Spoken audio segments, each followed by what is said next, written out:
Dans l'actualité ce soir, alors que le Congrès pour la démocratie et le progrès CDP ne connaît toujours pas son candidat à la présidentielle, son président Edi Komboigo serait le bon cheval pour Kosiam en novembre prochain.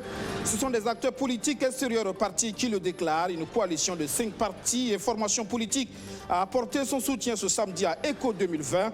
Il serait l'homme de la rupture. Quels sont ces partis politiques qui veulent Edi Komboigo à Kosiam?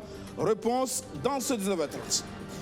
À suivre également dans ce journal, Yirgou, un an après le massacre de population, des interrogations subsistent. Pourquoi cette tuerie ciblée contre la communauté Peul? Les conflits communautaires restent-ils une menace pour le Burkina Faso? Quelle est la réalité du terrain aujourd'hui?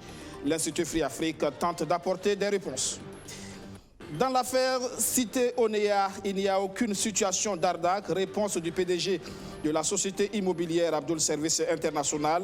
Balayant les accusations du revers de la main, il parle plutôt de retard de réalisation de logements dû à une augmentation des souscriptions. Vous l'entendrez dans ce journal. Voici pour le sommaire. Bonsoir et bienvenue à tous. En bref, pour débuter ce journal, c'est la détresse pour les commerçants du marché de Nioko 2 à Ouagadougou, un marché ravagé par un incendie dans la nuit d'hier. Tout est parti en fumée. Le coût des dégâts n'a pas encore été estimé. On ignore également l'origine de cet incendie. Sur la route du palais présidentiel, vous le savez, le président du Congrès pour la démocratie et le progrès CDP ne cache pas son ambition. Edi Komboigo veut être président du Faso au soir du 22 novembre prochain. Pour relever ce défi, il a déjà le soutien de 5 partis politiques, un renfort présenté cet après-midi à Ouagadougou, de quoi donner de la consistance à la candidature d'ECO 2020. Rémi Lambert-Nébier. C'est un double soutien que cette coalition de 5 partis et formations politiques voue à Edi Komboigo et à son parti, le CDP. Un soutien toutefois conditionné par la désignation de leur favori comme candidat du CDP à la présidentielle du 22 novembre prochain. Nous déclarons de façon solennelle en ce jour que le président Edi Komboigo est le candidat idéal, indéfectible, qui saura porter haut la flamme politique en pleine croissance avec des adhésions de toutes. En effet, réélu à la tête du Congrès pour la démocratie et le progrès CDP en mai 2018, Edi Komboigo a innové dans l'incarnation des valeurs d'éthique, de déontologie politique et du sens du dialogue social inclusif. Nous retiendrons simplement l'engagement d'un camarade politique qui a une vision d'un CDP à la rencontre des Burkinabés afin de réaliser un projet de société. Pour le groupe G5 des partis et formations politiques, l'actuel président du Congrès pour la démocratie et le progrès fait montre d'une vision éclairée sur les questions préoccupantes de la gestion du pays et convainc par ses propositions d'hommes d'État. Face au contexte d'insécurité dont les conséquences plombent aujourd'hui les ailes de notre économie, il n'est pas passé par 4 chemins.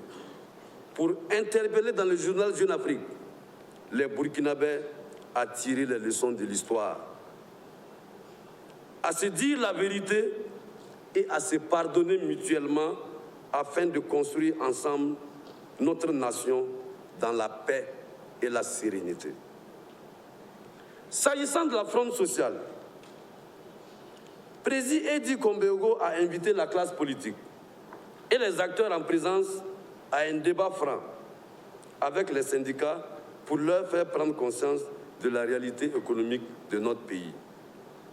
Par une telle approche, a-t-il affirmé, les syndicats qui se sentent trahis pourront être mis en confiance. Les 5 partis et formations politiques appellent le CDP au pragmatisme dans la désignation de son futur candidat à la présidentielle. Qu'il fasse une lecture, qu'il reconnaisse le mérite, la combativité des uns et des autres. On n'a pas besoin de porter des verres correcteurs pour voir la lecture, pour voir l'action d'Edi Komboigo à l'international et au plan national. Il est porteur d'espoir et nous, on n'attend pas une quelconque position, une quelconque déclaration à l'interne au parti. Nous sommes des formations politiques indépendantes, donc nous disons haut et fort et nous souhaitons que le bon sens puisse régner dans le choix du candidat à l'interne au CDP et que ce choix-là puisse être Eddy Kombego. C'est au terme d'une assemblée générale tenue ce 22 février que les 5 partis et formations politiques que sont le FADEM, le MJR, le PPJR et le FDR ont décidé d'exprimer leur motion de soutien en faveur de la candidature d'Eddy Kombego à la présidentielle. Les politiques qui apportent leur voix dans le débat sur l'impôt unique sur les traitements et salaires UTS, le CDP, je cite, lance une fois de plus un appel pressant au gouvernement à renoncer à l'application de cet impôt de plus et à privilégier le dialogue avec toutes les composantes de la société dans le sens de l'unité et la solidarité nationale.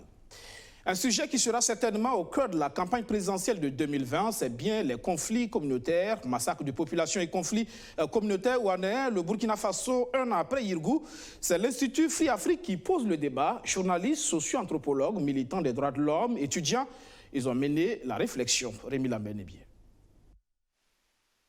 Yirgou a été le point de départ d'une série d'événements similaires qui ont sérieusement menacé la cohésion sociale au Burkina Faso durant l'année 2019. Une année s'est écoulée, mais la plaie ouverte s'est-elle cicatrisée? La tension n'est-elle toujours pas latente?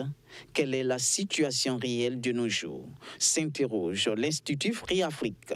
Journalistes, sociétés civiles, politiques et observateurs sont mis à contribution pour analyser la problématique.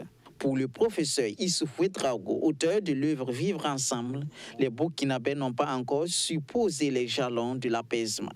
Depuis les événements de Yirgou, je ne suis pas toute l'actualité, je n'ai pas lu tout ce qui est écrit ou écouté tout ce qui est dit. Je n'ai pas vu, entendu ou lu quelque chose qui ressemble à une contrition de la part soit d'une structure indexée, peut-être qu'elle n'a pas fait en tant que structure, mais quand même son nom est mêlé à ce massacre, soit des individus clairement identifiés.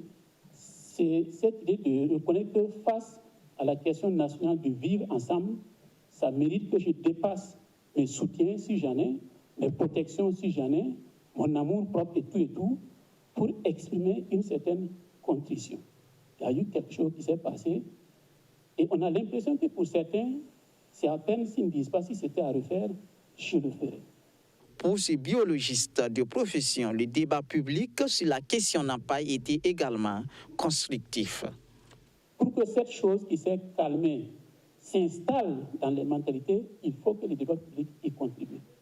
C'est pourquoi ce qu'on peut, peut-être à titre personnel, tout quand je suis là à titre personnel, c'est la non-implication d'un certain nombre d'experts ou d'intellectuels d'un certain niveau dans le débat public. Quand je parle du débat public ici, je ne parle pas des interviews.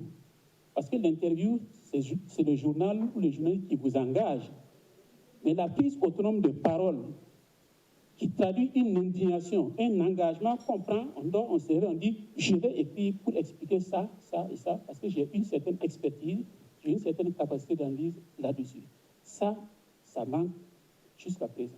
La justice, facteur fondamental pour apaiser les cœurs et prévenir toute la nation d'un autre Yirgou ou Arbinda, est jugée partiale et dépendante dans cette affaire par le collectif contre l'impunité et la stigmatisation des communautés. Parce qu'il a été défait de ce dossier. C'est un nouveau juge d'instruction qui a repris la procédure et il a mis en examen 5 personnes. Sur les 13 arrêtés, 2 seulement ont pu bénéficier d'une liberté provisoire.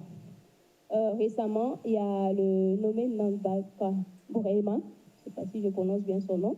Il a été libéré au motif que sa libération contribuait à apaiser le climat social qui est né de son arrestation et qu'il présentait donc des garanties de représentation.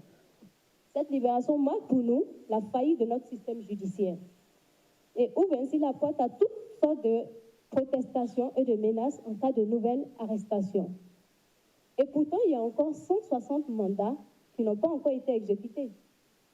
Le collectif a des inquiétudes sérieuses sur la capacité même de notre système judiciaire à mener une enquête indépendante et en toute impartialité.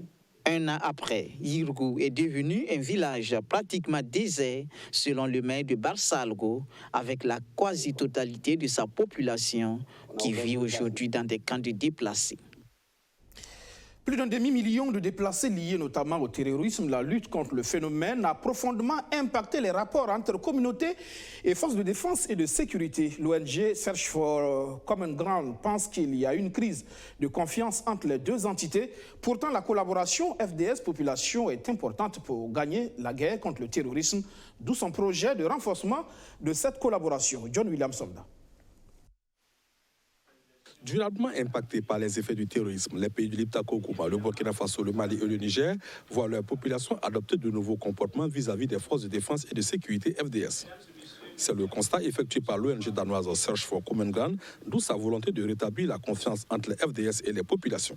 Pour ce qui est ressorti de nos évaluations, parce qu'il y a eu des études qui ont été menées avant, on a constaté où les résultats ont démontré qu'il y a une crise de confiance. Les communautés n'ont pas forcément confiance au niveau des FDS parce qu'il y a la méconnaissance des rôles et responsabilités de chacun. Donc on s'est dit qu'à travers ce programme, où on va essayer de recréer cette confiance parce qu'elle existait, elle n'est plus là, on va essayer de la recréer en donnant ou en expliquant à chacun quel est le rôle, quelle est la part contributive de chacun des parties. D'un coût d'environ 1 milliard de nos francs pour les 3 pays, ce projet intitulé « Améliorer la collaboration entre les FDS et les communautés de la région du Liptako-Gourma » s'étalera sur plusieurs paliers afin d'atteindre des objectifs escomptés. Il faut dire qu'il y a d'abord un travail qui sera fait avec les forces de défense et de sécurité à travers des formations où à travers ces formations, il y aura des deux parties, des forces de défense et les communautés. Ensuite, ils vont mettre ensemble des projets communs, des activités communes, des activités conjointes qui seront menées ensemble pour faire comprendre aux gens que nous sommes tous les fils et filles d'un même pays. Au Burkina Faso et dans le cadre de ce projet, l'ONG Search for Common Ground bénéficie du soutien de l'État burkinabé qui espère obtenir rapidement des résultats satisfaisants. Soutien confirmé par Madiara Sanon, ministre délégué auprès du ministre de l'Administration territoriale. C'est un projet qui va permettre d'améliorer la collaboration entre nos forces de défense et de sécurité et les communautés de la région de Liptako-Gourma. Donc ce sont ces pays qui présentent aujourd'hui les mêmes réalités, c'est-à-dire une situation sécuritaire difficile. Donc nos forces de défense et de sécurité ont besoin d'un accompagnement. Donc pour qu'ils soient mieux accompagnés, il faut qu'ensemble nous travaillions en tout cas à les mettre en confiance. Présente dans 43 pays à travers le monde, l'ONG Search for Common Ground œuvre essentiellement depuis 1982 dans la consolidation de la paix à travers 150 programmes dans les zones à conflit. Dans le secteur de l'immobilier, la réponse du PDG d'Abdoul Service International face à des accusations d'arnaque de souscripteurs à propos de la cité Onea, ce projet de construction de logements au profit des agents de l'Office national de l'eau et de l'assainissement. Sur le chantier ce samedi, l'homme d'affaires a déclaré qu'il n'existe aucune situation d'arnaque. Il s'agirait juste d'une augmentation du nombre de souscripteurs, ce qui a prolongé les délais d'exécution du projet. Sinon, tout se passerait bien. Plus d'explications avec Majid Bakou. En février 2019, une convention a été signée entre l'Office national de l'eau et de l'assainissement et la société immobilière Abdoul Service International pour la construction de 425 logements au profit du personnel de l'ONEA sur des sites à Ouagadougou et à Bobo-Dioulasso. Une délégation de la société immobilière avec à sa tête son président-directeur général est sur les sites qui accueillent ces cités du personnel de l'ONEA. La délégation est d'abord allée sur le site de Saba. Ici, les travaux sont à terme et les clés ont été réceptionnées selon le représentant des bénéficiaires. Après, le cap est mis sur le site de Zaktouli qui accueille 350 logements des agents de l'ONEA. Là, 120 logements sont prêts à être réceptionnés et le reste est en phase de finition. Des agents de l'ONEA et de la SONABEL sont à la manœuvre pour l'électricité et l'eau dans les locaux. Dans l'ensemble, les bénéficiaires se disent satisfaits de la qualité des travaux. Nous avons 425 villas que notre partenaire Abdoul Service doit nous livrer. Ici, sur ce site, donc Zaktouli 2, nous avons Sahaba 2, nous avons 18 villas que nous avons réceptionnées et on a transmis les clés donc, à nos collaborateurs. Voilà. Alors, tous les collaborateurs ont reçu les clés, ils sont venus voir les villas et ils sont satisfaits. Voilà, nous, à notre niveau, si nos collaborateurs sont satisfaits, et nous, l'équipe aussi, alors, elle est satisfaite en tout cas des travaux qui se sont passés ici. Cette visite fait suite à des polémiques sur le non-respect du délai de livraison des logements qui était initialement prévu en fin décembre 2019. Une situation que d'autres qualifient d'arnaque de la part d'Abdoul Service International. Sur cette question, le président directeur général de la société immobilière donne des précisions. on devrait livrer les maisons en fin décembre. En novembre, il y a eu au moins un rajout de nombre, parce qu'il y a plus de 100 et quelques personnes qu'on nous a envoyées. Il y a eu aussi des modifications par rapport aux différents logements. Donc ça fait que ce n'est pas simple. Construire un bâtiment, il ne faut pas faire ça à la va-t'asseoir. Il faut prendre un temps avec des techniciens à tout moment. Comme l'ONEA même a des techniciens aussi qui suivent les travaux, à tout moment, il y a des corrections à faire. Donc, en fonction de ça, on ne peut pas quand même être dans le délai. Si ça s'est trouvé que c'était le nombre qu'ils avaient demandé au départ, on n'allait pas dépasser le 31 décembre. Mais comme il y a eu les rajouts, plus de 150 logements, ce n'est pas du jeu. Ou bien aussi les modifications qu'il y a d'autres qui avaient demandé F2, à la fin ils viennent demander F3, il y a d'autres qui ont demandé F3, à la fin ils viennent demander F4. Donc ça fait que vraiment ce n'est pas simple, quoi. Nous avons demandé à tous ceux qui sont autour de nous, au comité de pilotage de l'ONEA, d'être présents pour que nous puissions quand même répondre à ceux qui sont en train de parler des arnaqueurs, des escrocs, pour faire comprendre la réalité. Selon le PDG d'Abdoul Service International, le reste des logements devrait être mis à la disposition du personnel de l'Office national de l'eau et de l'assainissement d'ici fin mars 2020. Dans le secteur de la santé, le ouf de soulagement pour la population de la commune rurale de Gambousougou. De longues années que cette commune attendait un médecin, c'est désormais chose faite. La commune voit la transformation définitive de son CSPS en centre médical. Arsène Konitamde. Fini les longues distances avant d'avoir accès à un médecin dans la commune de Gambousougou. Le district sanitaire a désormais son médecin-chef. Maxime Keïta vient pour renforcer l'offre de soins au profit des populations de cette commune de la province du Zunweugo. C'est la souffrance de toute cette population qui sera abrégée. Quand on voit la distance souvent parcourue par ces populations pour avoir accès à une consultation médecin, 45 km pour l'aller, 45 km pour le retour, évidemment pour faire la consultation, ensuite refaire la même distance pour réaliser le bilan, encore la même distance pour montrer le bilan au médecin. Carrément, c'est un calvaire. Le conseil municipal appelle les habitants de la commune à s'approprier les services de ce technicien de santé. Je pense que c'est une nouvelle page dans le domaine de la santé qui s'est ouverte ce matin dans la commune de Gambousougou. Et si vous remarquez, la population s'est bien mobilisée parce qu'ils attendaient impatiemment l'arrivée de ce médecin, tant attendu. Vraiment, ce qu'on demande à la population, c'est fréquenter ce nouveau centre médical et pour que vraiment on ait des résultats probables. Voilà, donc c'est vraiment une fierté pour nous. L'installation du médecin-chef du district sanitaire de la commune de Gambousougou est accompagnée de l'ouverture d'une maternité et d'un laboratoire. Des infrastructures qui vont apporter une plus-value dans la prise en charge sanitaire des populations. Et désormais, on pourra faire, en tout cas, un certain nombre d'examens localement au bénéfice des enfants malades, au bénéfice des femmes enceintes et au bénéfice de toute la population. Il ne s'agira plus de mise en observation, il s'agira bien sûr d'hospitalisation.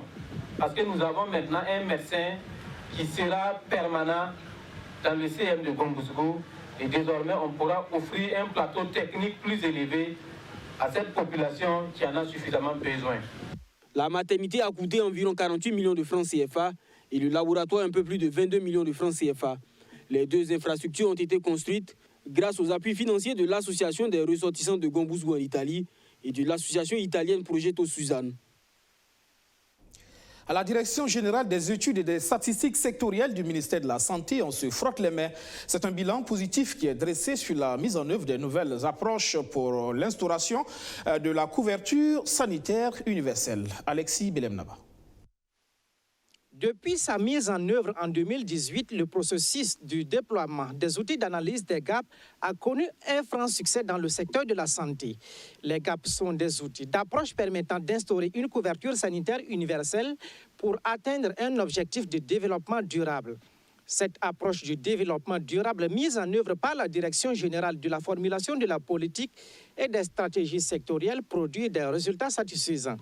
Le bilan en général il est positif. On va dérouler les détails.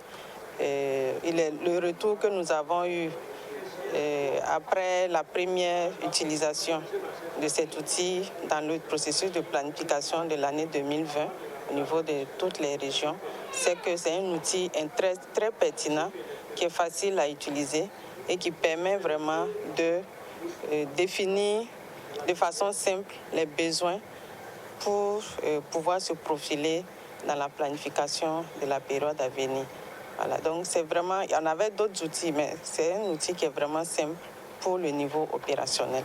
Élaborés et adaptés aux différentes réalités sanitaires du Burkina Faso, les outils ont impacté positivement le quotidien des acteurs impliqués dans le secteur de planification des actions de santé. Nous avons contextualisé l'outil, nous l'avons adapté au contexte local et nous l'avons, comme l'a dit le DG, nous l'avons allégé afin que son utilisation soit beaucoup plus facile et plus adaptée à nos réalités ici au pays. Les acteurs nationaux qui sont sur le terrain et qui sont impliqués dans les activités de renforcement du système de santé au Burkina soient vraiment imprégnés de l'outil et puissent l'utiliser de manière efficace au quotidien et donc l'arrimer également avec les activités de planification des actions de santé et à tous les échelons de la pyramide sanitaire au niveau du Burkina. Le développement d'un pays repose principalement sur la bonne santé de sa population. La réalisation physique et financière de ce projet en vue de renforcer le système de santé pour des actions à venir sera présentée à l'issue de cet atelier. Dans le débat sur la future monnaie éco, il y a 7 voix d'ISAF, investisseurs sans frontières, pour l'avènement de cette monnaie perçue comme une véritable opportunité. Une vision qui contraste avec celle de nombreux économistes et panafricanistes. Abdelaziz Saré. Depuis l'annonce de sa création, la monnaie éco continue de faire couler beaucoup d'encre et de salive. Pour certains spécialistes, à l'instar de l'économiste camerounais Joseph Tchoundjang Poueni, cette monnaie est une supercherie macronique qui vise à étendre la servitude française dans la sous-région ouest africaine. Une idée qui n'est pas partagée par les investisseurs sans frontières, qui pensent plutôt que l'éco est une opportunité pour les affaires. Nous, en tant qu'hommes d'affaires, ce que nous redoutons, c'est l'avantage de l'éco. C'est-à-dire, ça nous ouvre sur un marché de près de 380 millions d'habitants. Quoi qu'on le veuille, comme on l'a dit tout à l'heure pendant notre intervention, quoi qu'on fasse, l'éco arrivera. Il y a d'abord les critères de convergence. Les États membres vont se mettre d'abord d'accord sur les critères de convergence, comment les respecter. Et puis ensuite, on aura l'éco dans notre poche. Même si l'éco est considéré comme avantageux pour les hommes d'affaires, ils sont néanmoins conscients du risque qu'ils prennent en l'acceptant. Le risque, c'est que dans tous ces pays où nous sommes ouverts, parce qu'avec l'éco, vous pourrez le dépenser au Nigeria, vous pourrez le dépenser au Ghana, en Côte d'Ivoire, au Sénégal. Avec tous ces géants-là qui sont industrialisés, il y a le danger que nous soyons inondés dans les pays de l'Interland. C'est un peu ce que nous redoutons. Mais il faut savoir, comme on le disait aussi pendant le panel, qu'aujourd'hui, il y a d'autres business. Le business n'est pas seulement que l'industrie. Il est important pour un pays d'être industrialisé, mais il y a d'autres business. Il y a aujourd'hui tout ce qu'il y a comme start-up qui fonctionne très bien, qui peuvent tirer l'économie d'un pays vers le haut. Donc nous redoutons cela, mais en même temps, nous allons positiver parce qu'on s'est dit qu'avec 380 millions d'habitants, de consommateurs, nous pourrons revoir notre façon de faire du business. L'idée de l'éco connaît déjà l'adhésion de nombreux pays. Cependant, il y a encore d'autres États de l'Afrique de l'Ouest, comme le Ghana, qui la refusent pour l'instant. Et pour cause, ils ne veulent pas de la garantie française pour cette monnaie, ce qui n'est pas encore possible selon les ISAF. Actuellement, là où on est arrêté, là, ce n'est pas possible. Puisque déjà le Burkina lui-même ne converge pas encore, donc ils vont avoir des critères de convergence bientôt, d'ici la fin de cette année peut-être. Et les autres pays se préparent. Peut-être que le Nigeria lui-même dit qu'il n'est pas prêt. C'est en attendant qu'on dise la France, avec la France, nos liens sont coupés, les accords de coopération dans leur entièreté, c'est fini. En attendant cela, nous, on reste encore avec une garantie de la France, avec un compte d'opération qui sera entre nous. Mais ce compte d'opération sera entre les États membres. Il ne sera pas question d'un compte d'opération comme ça existait avant, avec la moitié des réserves de change déposées sur ce compte. La mise en circulation de la monnaie éco est prévue pour cette année. Et le Burkina Faso est prêt à l'accueillir, à en croire les investisseurs sans frontières. Retour sur le forum qui veut booster l'employabilité des jeunes sortant des écoles franco-arabes. Ils sont peu à avoir accès au marché de l'emploi. Pourtant, le nombre d'écoles franco-arabes ne cesse de croître. L'employabilité de ces diplômés devient, selon le ministre Ouaro, une question urgente. Sandrine Zougouri. Au Burkina Faso, on enregistre 2500 écoles franco-arabes primaires et plus de 400 écoles franco-post-primaires et secondaires. Mais malheureusement, la plupart des élèves sortant de ces écoles ont difficilement accès à l'emploi. Comment trouver des solutions afin de faciliter l'insertion de ces jeunes?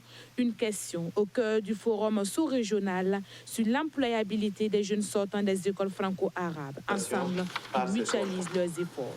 Il faut donc réfléchir à l'employabilité des jeunes sortant des écoles franco-arabes parce que nous vivons une période d'innovation continue, liée d'une part au secteur porteur et d'autre part au numérique et à l'autonomisation qui peuvent bouleverser la structure de l'emploi à tout moment. Si ces questions ne sont pas prises en compte, un accroissement de la vulnérabilité de ces jeunes est à craindre. L'actualité de la sous-région, dominée par une dégradation de la situation sécuritaire, nous interpelle davantage sur ce sujet. Aussi devrions-nous faire non seulement des propositions aux décideurs, mais établir également des concordances entre les besoins des employeurs et les compétences de la force du travail. Dans ce contexte, développer l'employabilité des jeunes sortant des établissements franco-arabes s'avère une tâche urgente et primordiale. En réfléchissant sur les mécanismes d'insertion de ces élèves, les responsables du projet d'appui à l'enseignement bilingue franco-arabe PREFA ont relevé quelques difficultés que rencontrent ces écoles franco-arabes, surtout en termes de qualité d'enseignement. L'indisponibilité des personnels enseignants bilingues franco-arabes qualifiés pour nos écoles, alors que le cahier de charges l'exige. L'existence de beaucoup d'écoles franco-arabes ne disposant pas de toutes les autorisations, mais quand même recrutent des enfants. Très attentif aux préoccupations du préfet, le ministre Stanislas Ouaro s'engage pour une réforme des écoles franco-arabes. Il s'agit en ce moment de développer donc des curricula qui sont en cours de réalisation et de construire des collèges d'enseignement général, donc collèges d'enseignement général franco-arabe et bilingue franco-arabe, et 2 collèges d'enseignement technique pour le moment, enseignement technique et de formation professionnelle, parce que pour l'employabilité, il faut que les gens soit s'auto-emploient ou soient employés aussi dans des structures d'entreprises, d'industrie et tout. Et donc, ces différents collèges, qu'ils soient d'enseignement général ou d'enseignement technique, les travaux de construction vont démarrer bientôt, les curricula sont en cours d'élaboration. Et tout ça, ça a pour objectif de mieux codifier, d'avoir un système unique de préparation et de formation de nos jeunes à travers une éducation de qualité dans notre pays. Réunis à Ouagadougou, ils sont plus d'une centaine d'experts intervenant dans ce domaine venu de la sous-région qui font de l'employabilité des jeunes des écoles franco-arabes leur combat. Et durant ces 48 heures de réflexion, ils comptent changer la donne. Fin de cette session. Merci de l'avoir suivi. Excellente soirée sur notre chaîne. Bonsoir.